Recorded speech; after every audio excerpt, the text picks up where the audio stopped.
E hoje nós estamos aqui com o professor Elson. Possui uma graduação em Letras e Línguas e Literatura Portuguesa pela Universidade Federal do Amazonas.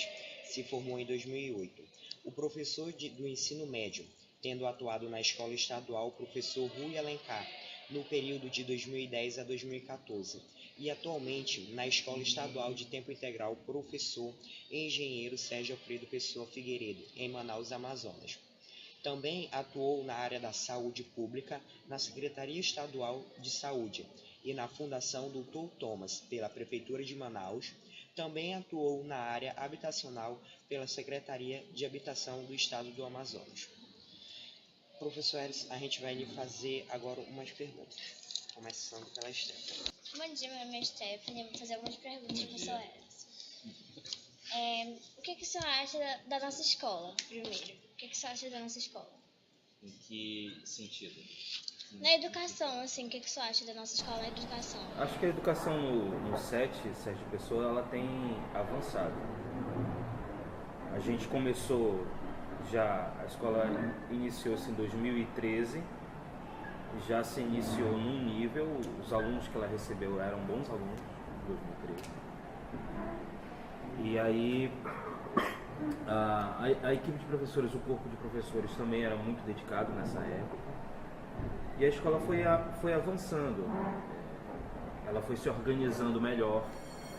Hoje ela está mais organizada do que na época, pelo que a gente sabe.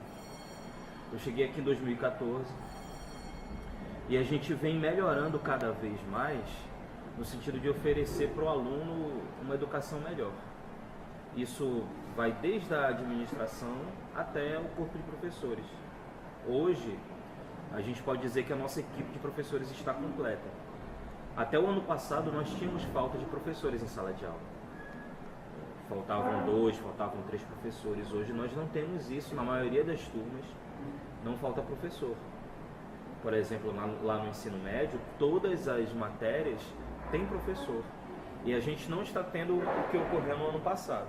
No ano passado, principalmente na área de química, a gente teve uma rotatividade muito grande de professores. O professor entrava e o professor saía. Matemática também. Hoje a gente não está tendo isso. O professor está permanecendo na escola, o que é muito bom para o aluno. Uma outra coisa é que a cada ano os professores eles têm tentado transformar a sua maneira de ensinar. Por exemplo, hoje em dia a gente tem 3 professores de língua portuguesa no ensino médio. Um dando gramática, outro dando literatura e outro dando produção textual. Isso, o fato de você ter 3 professores, não apenas um só, melhora também para o aluno no aprendizado de conteúdos, no foco, na própria especialidade do professor. E tendo 3 professores de língua portuguesa, apesar de um, são 3 cabeças que estão pensando em como melhorar o seu ensino, e não apenas um só, levando toda a carga. Então, penso que a educação no SET Sérgio Pessoa, em números, é uma das melhores do estado, em números. E a gente vai avançar cada vez mais, porque nós ainda não chegamos no ideal. A gente está perseguindo o ideal, do que deve ser uma educação transformadora, uma educação inclusiva, uma educação efetiva, que possa transformar a vida do aluno de fato. E a gente está avançando nessa direção. Ainda não chegamos no ideal, estamos um pouco distantes, mas vamos chegar lá. Bom dia. Bom dia. Meu nome é Lucas Christian e a minha pergunta para o senhor professor é: sabendo que a educação no Brasil ela está avançando, o senhor acha que ainda existe algum setor, algum fator ou alguma coisa que deve ser melhorada? E o quê? Você está pedindo para eu... tem teses de mestrado, de doutorado a respeito disso, tem curso de graduação a respeito disso. Não sou eu que vou dar... Quem sou eu para dar a senha, né? A fórmula, né? Para melhorar a educação no Brasil. Eu acho, Lucas, que a educação no Brasil ela precisa atender algumas necessidades do aluno. Quais são as necessidades? Eu vou te dar exemplos. Lá, quando vocês saem do terceiro ano, é exigido de vocês que vocês tenham uma série de aprendizados. E o mercado hoje te dá amplas oportunidades para você vir e demonstrar aquilo que você aprendeu.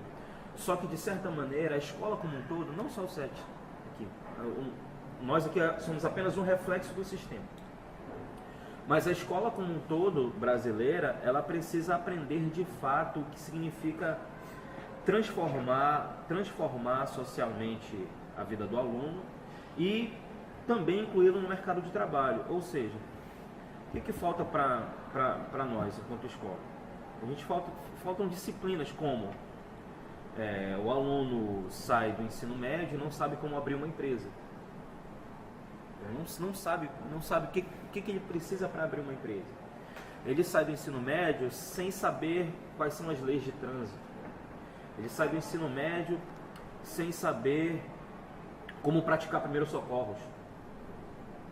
Isso se aprende nos Estados Unidos, isso se aprende no ensino fundamental, primeiros socorros. Porque se algum coleguinha, na hora do lanche, na hora do recreio, passa mal, você tem ali algumas ferramentas que você pode... Por exemplo, um ataque epilético. Como é que eu posso socorrer um colega, que o ataque epilético, o sujeito precisa ser socorrido nos primeiros segundos? Ataque do coração, a mesma coisa. Infarto, a mesma coisa.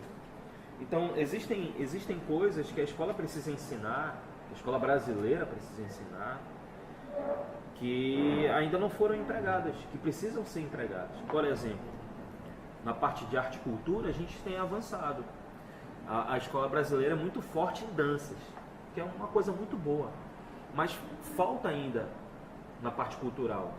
Falta a gente investir em cinema, falta a gente investir em teatro, falta a gente investir em pintura. E a gente tem bons pintores, a gente tem bons desenhistas no Brasil que saem da escola. Por exemplo, existem desenhistas que trabalham para DC e para Marvel, que são brasileiros, que são reconhecidos no mundo, no mercado, mas são pessoas que eles foram buscar fora da escola o ensino, porque a escola não atendeu. Então a escola precisa olhar para o mercado de trabalho e olhar para a vida do aluno e saber onde é que ela está errando, onde é que ela está pecando. Será que a escola ela não se fechou dentro dela mesma? Ou então, será que a escola não está só preparando o aluno para entrar na faculdade, mas não está preparando para outras coisas da vida? Então eu acho que falta algumas coisas aqui. Pela sua experiência de professor, falamos o nosso idioma correto? A questão do idioma da língua portuguesa é o seguinte: a gente precisa saber por que nós aprendemos língua portuguesa na escola em primeiro lugar. A língua, ela é um instrumento vivo. Ela não chega a ser um ser, um animal, mas ela é viva. Ela está em constante transformação, está em constante mudança. A língua que se falava em 1500, quando os portugueses chegaram aqui no Brasil, não é a mesma língua que se fala hoje. Houve uma evolução dessa língua. A língua ela evolui geograficamente, ela muda de país para país. Ela muda historicamente, ela muda conforme a linha do tempo. Então, conforme os anos, os séculos vão passando, a língua vai se modificando. A língua muda conforme o clima da região, porque se eu estou num ambiente mais quente, eu preciso abrir mais a boca, isso vai afetar a minha maneira de falar. A língua muda na sua escrita, conforme um povo precisa escrever mais rápido para ser entendido, a língua vai modificando. Aí, por exemplo, o fenômeno da internet. Por que as pessoas fazem abreviaturas? VC, TBM, QD, por que as pessoas fazem isso? Para ser mais rápido. Isso também tem a ver com as transformações sociais do mundo. Parece que são coisas completamente diferentes, mas elas estão completamente integradas. A modernidade, o fato de a vida das pessoas estarem cada vez mais dinâmicas, as vidas mais rápidas, né? O celular que eu tenho hoje, daqui a um ano, ele vai ser obsoleto. O computador que eu tenho hoje, daqui a um ano, vai ser obsoleto. Nem um ano, né? Poucos meses já se torna obsoleto. O software, o antivírus que eu instalo no computador, semana que vem já não presta mais. A vida das pessoas está muito dinâmica, muito rápida. E o pensamento do ser humano se torna cada vez mais rápido. Com isso, existe a necessidade de tornar a escrita e a fala mais rápida, mais dinâmica, para ser entendido de uma forma melhor. Você me perguntou se fala o português correto. O que é o português correto? Quando a gente pensa na língua, a gente tem que pensar do porquê que a língua existe. A língua existe com um fim. Qual é o fim? Qual é o objetivo da língua? É a comunicação. Ah, professor, o senhor está dizendo então que se eu me comunico com o fulano e ele me entendeu, não interessa se está correto ou não. Não é isso que eu estou dizendo. O que eu estou dizendo é que o objetivo da língua é a comunicação. Quanto mais eu conheço a minha língua, ou quanto mais eu conheço de línguas, eu consigo me comunicar com mais pessoas, com mais gente. Então, por exemplo, dependendo de onde eu estiver, eu preciso exercer um tipo de linguagem para me comunicar com aquelas pessoas daquele ambiente. Se eu estiver numa tribo indígena, preciso aprender a língua dele, eu preciso falar como ele fala, para eu poder me comunicar com ele. Se eu estiver diante de um juiz, qual é o tipo de linguagem que eu vou usar? Eu vou usar a língua padrão da língua portuguesa, a linguagem padrão da língua portuguesa, português formal. Eu não vou poder ter subterfúgios. Se eu estiver dentro de casa com meu pai, eu vou falar de uma maneira. Se eu estiver na rua com o meu amigo, eu vou falar de uma outra maneira. Então, dependendo do ambiente em que eu esteja, eu preciso dominar aquela linguagem para que eu tenha sucesso na minha comunicação. E é para isso que a escola está aqui. Então, por que a escola existe? A escola existe para ensinar a língua nas suas variadas formas. Tanto a língua formal quanto informal, coloquial, a língua padrão. Né? Qual é a língua padrão? É aquela que nós recebemos dos nossos colonizadores, né? Os portugueses, a língua dos livros, das gramáticas, dos dicionários, a língua dos fóruns. E dentro desse ambiente, eu vou precisar me comunicar com sucesso. É por isso que eu preciso aprender a língua, para que eu possa dominá-la. Você pode pensar numa língua como um cavalo selvagem, que você vai dominá-lo, você vai dominar esse cavalo selvagem, e depois que você dominar esse cavalo selvagem, você pode ir para qualquer lugar. Eu posso tanto me comunicar na rua com meu colega, quanto dentro de casa com meu pai, quanto na frente de um juiz, quanto na frente de um professor, quanto na frente de uma autoridade. Eu posso escrever um bilhete, eu posso escrever um e-mail, eu posso escrever um post no WhatsApp, eu posso escrever um documento oficial que vai para o governo do estado. Quando eu domino toda a língua, eu só ganho. Eu não perco. Eu vou fazer uma pergunta que eu acho que o senhor vai demorar um pouquinho para entender. Aham. Assim, dinheiro resolve muito? Muito dinheiro na educação? Não. Não? Não. Depois da Segunda Guerra Mundial, o Japão recebeu, na verdade, durante duas bombas. Esse país, o Japão, ele se reconstruiu sem dinheiro. Apenas investindo na educação, mas sem muitos aparatos, apenas respeitando o professor, pagando bem o professor, oferecendo uma vida, uma carreira para o professor. E com tudo isso, com o professor alegre e feliz em sala de aula, também proporcionar ao aluno um ensino de qualidade, voltado para valores que são maiores do que os valores do mercado. Por exemplo, não só citando o Japão, mas citando outros países asiáticos, como Coreia do Sul, por exemplo, como China, por exemplo. Quais são os valores da Coreia do Sul, da China e do Japão? são valores que têm a ver com a honra do indivíduo. Nada é maior do que a honra, nada é maior do que o seu nome, nada é maior do que o respeito que você tem pelas pessoas, pelo próximo. São esses valores que são empregados na educação asiática. E por que eu estou citando a educação asiática? Porque é um exemplo, pode ser um exemplo para nós. No Japão, por exemplo, eu sempre repito isso em todas as turmas onde eu vou, no Japão, por exemplo, não existe serviços gerais. Cada um, onde está no seu setor de trabalho, é responsável pela limpeza do local. Então, se eu estou trabalhando aqui, eu sou responsável pela limpeza da biblioteca. Sou eu que ao final do dia vou limpar, vou varrer, vou pegar os lixos que estiverem no chão, vou jogar no lixo, vou pegar a sacola e vou jogar lá fora. Eu sou responsável pelo local onde eu estou. As crianças, a partir do 6º ano, já aprendem a limpar os locais onde estão.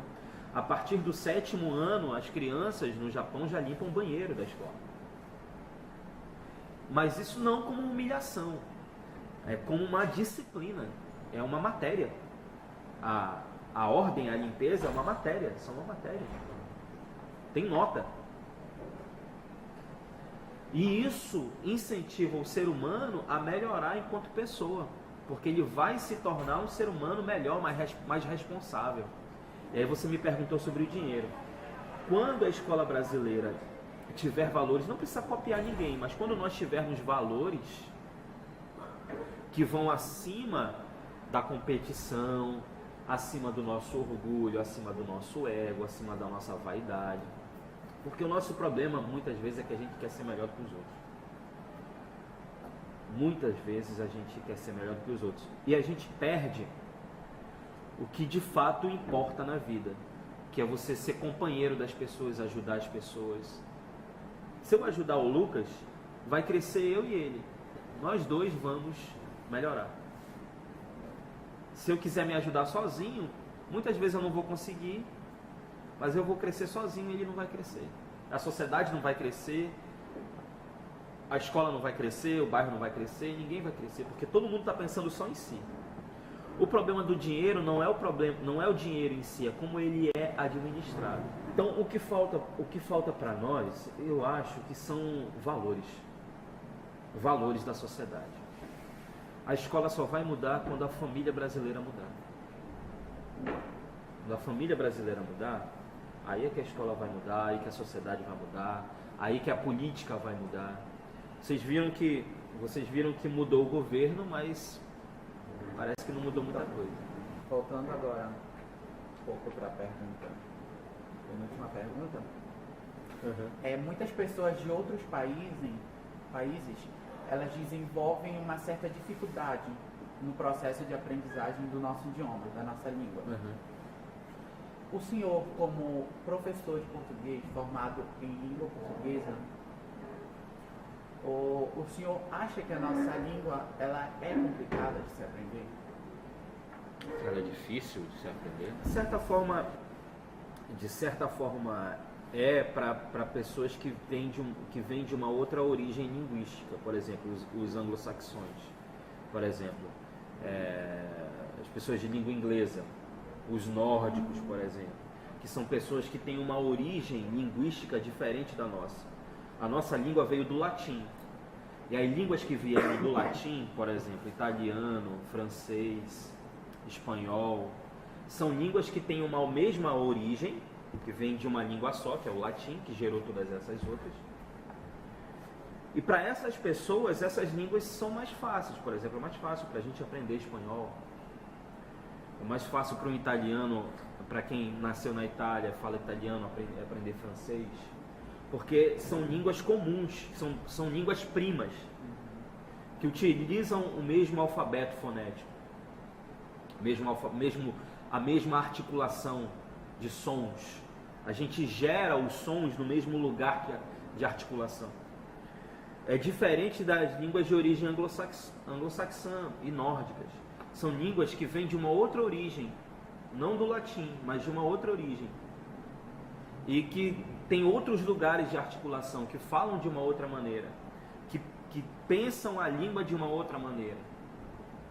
E, na verdade, a questão da língua não está nem na fala, a questão da língua está no aprendizado, na mecânica, em como raciocinar a partir daquele modelo linguístico. A questão toda é treinar a mente para poder aprender essa língua. Aí tu me pergunta se a língua portuguesa é fácil ou é difícil. De certa forma, a língua portuguesa tem alguns detalhes. Tem alguns detalhes, porque o povo português, apesar de ter se expandido para o mundo inteiro, conquistado muitas regiões, é um povo que é muito introspectivo, muito fechado dentro dele mesmo. E a língua portuguesa meio que sofreu essa influência da própria personalidade do povo. E aí tem alguns detalhes dentro da língua portuguesa, pequenas regras, que quem vem de uma outra língua precisa se acostumar com elas. Por exemplo, a diferença entre feminino e masculino. No inglês quase não existe isso. Não é? You, você é você. Eu posso pegar uma palavra na língua inglesa que serve tanto para feminino quanto masculino. Na língua portuguesa já não existe isso. Eu preciso fazer a diferenciação. Por exemplo, de em língua inglesa, THE é um artigo. Eu posso usar tanto para o feminino quanto para o masculino. Em português não, é O e A. Então essa diferença, quem fala inglês originalmente não entende que O é para o masculino e A é para o feminino. E precisa fazer um esforço para lembrar, porque é tudo de. These, those. Então, são esses pequenos detalhes que tornam a língua portuguesa um pouco mais complicada. Mas existem línguas que são até mais difíceis. Por exemplo, o mandarim, que tem milhares de variações, né, na China. Então, tem diversas formas. O mandarim, por exemplo, que é o idioma chinês oficial, né, porque existem outros dialetos, tem diversas formas de escrita. O sujeito passa a vida inteira estudando a escrita da língua, porque tem diversas maneiras de escrever uma mesma palavra. Tem diversos símbolos para uma mesma palavra. Então, eu acho que a língua portuguesa é apenas mais uma língua como qualquer outra, com as suas características, assim.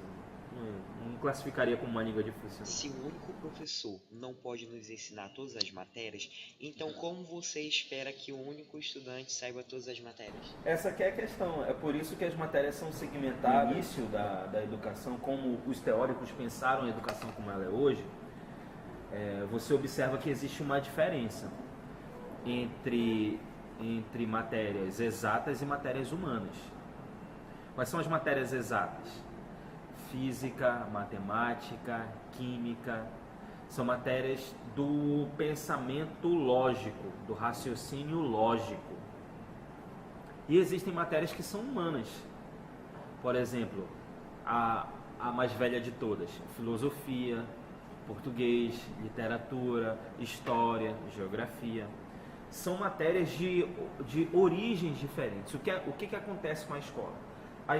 É papel da escola oferecer essas matérias para que os alunos, todos os tipos de alunos, possam aprender essas matérias, mas não só isso, para que o aluno possa se identificar com o que mais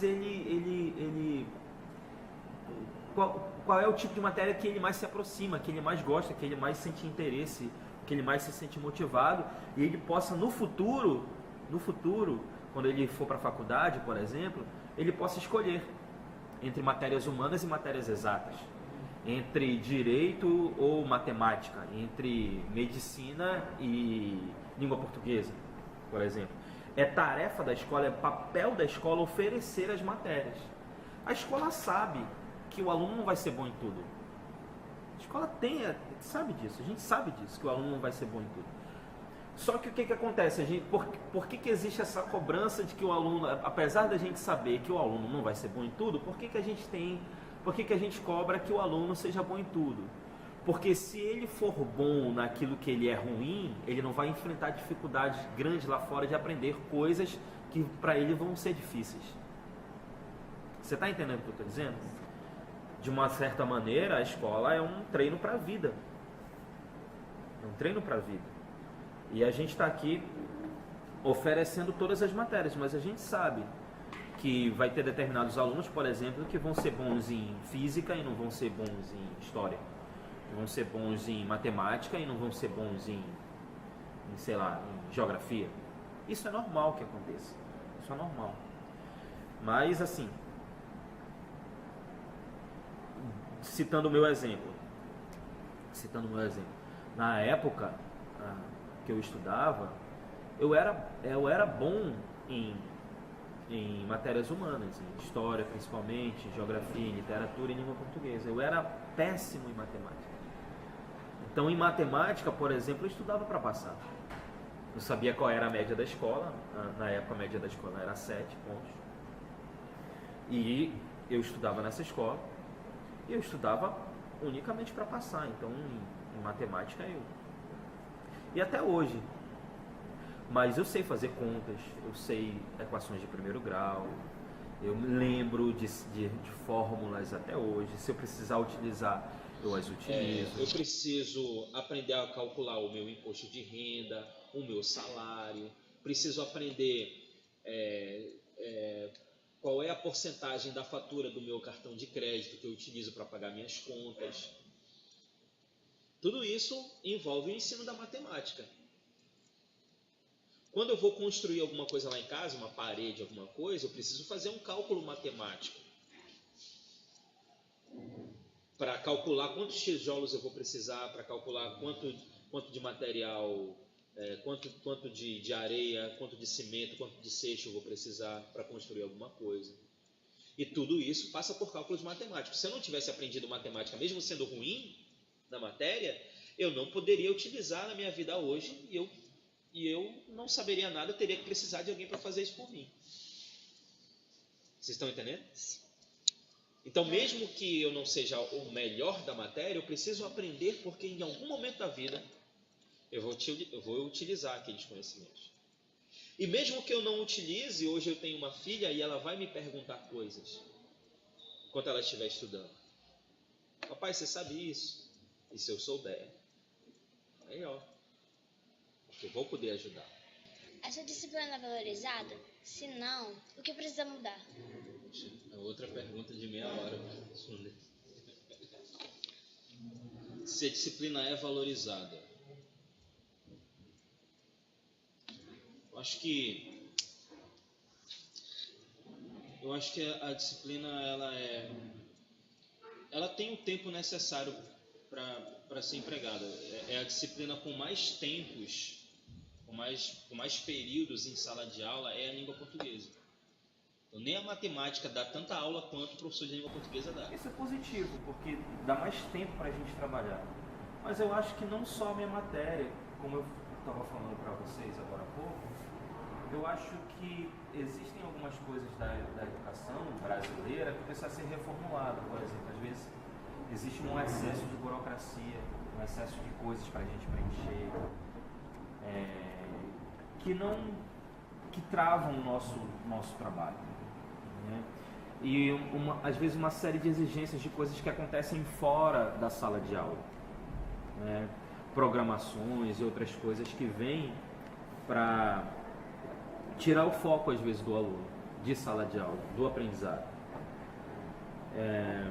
E uma outra coisa, eu acho que falta a gente sair mais da sala de aula também, né? Como o professor e a sua turma estar em outros ambientes, estar em outros locais, fazer visitas, fazer excursões, fazer coisas que sejam da própria matéria, da própria disciplina.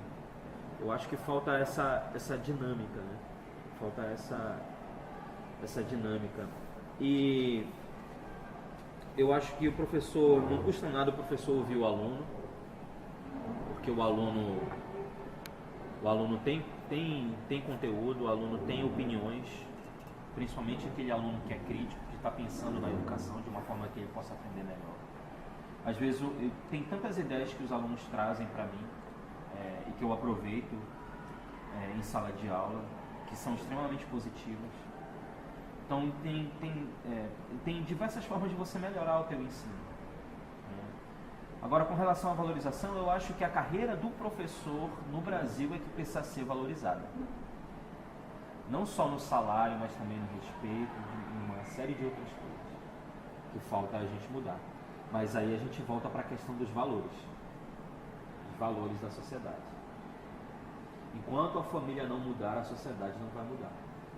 E a gente precisa urgentemente que a nossa sociedade mude, que a nossa família mude, que os nossos valores mudem. Aí é que a educação vai ser valorizada, os nossos professores também vão ser. Mas eu sonho com isso. Eu estou aqui, eu sou insistente e eu sonho de um dia ver isso. Quem sabe não na minha geração, mas quem sabe com os meus alunos. Eu possa vê-los depois tendo essa valorização. É isso.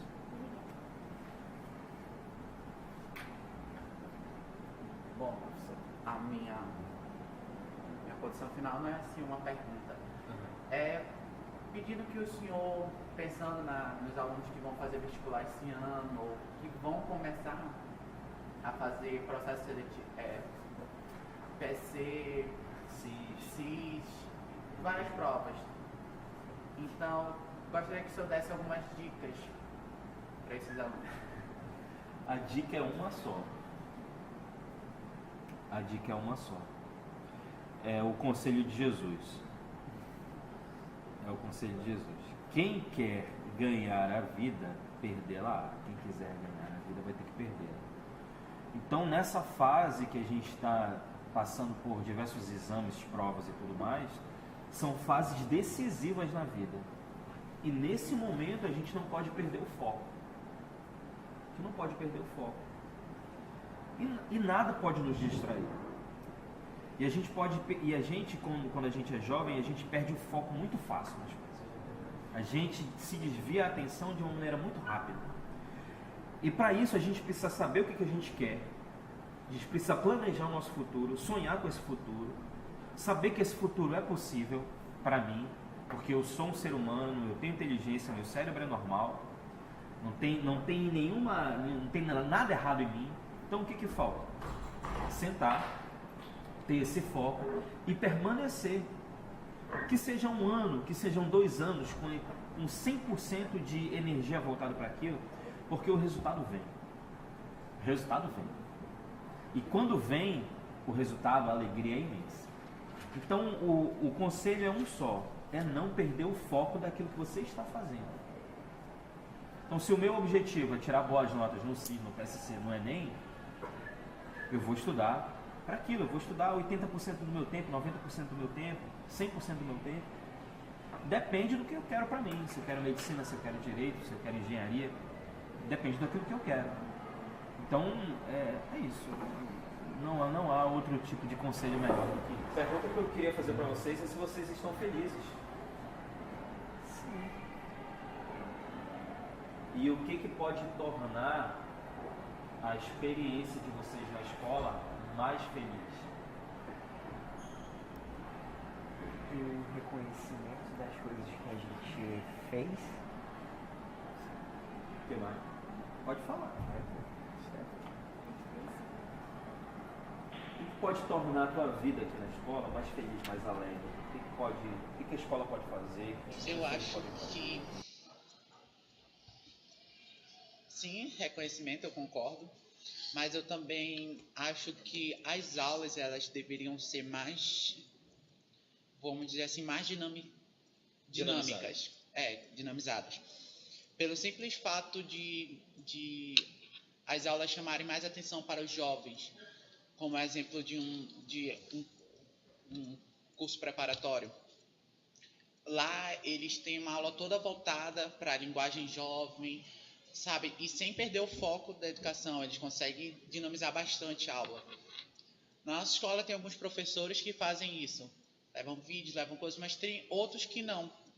Eu acho que o que tornaria o nosso dia, por exemplo, estudamos o dia inteiro, seria aulas mais dinâmicas, onde a gente aprendesse se divertindo, vamos dizer assim. Eu acho que isso me tornaria mais feliz aqui. Eu acho que deveria ter mudança, pois tem alguns professores que nos ensinam por fazer porque acham porque acham que no final do mês vão receber seu dinheiro. Porque tem professores que gostam da sua disciplina e fazem por amor. E tem outros que só fazem por interesse. É isso que eu acho que deveria mudar. Que me faria mais feliz. Bom, nós gostaríamos de agradecer ao professor Erison pela entrevista. Obrigado também. Ser tão receptível com a gente, ter respondido maravilhosamente as perguntas. E é isso, a gente pede que vocês acessem o site do colégio sempre, que é www.sergioalfredopessoafigueiredo.com.br, e acessem também a nossa página no Facebook. E fiquem atentos a próximas postagens aqui. Obrigado. Muito obrigado.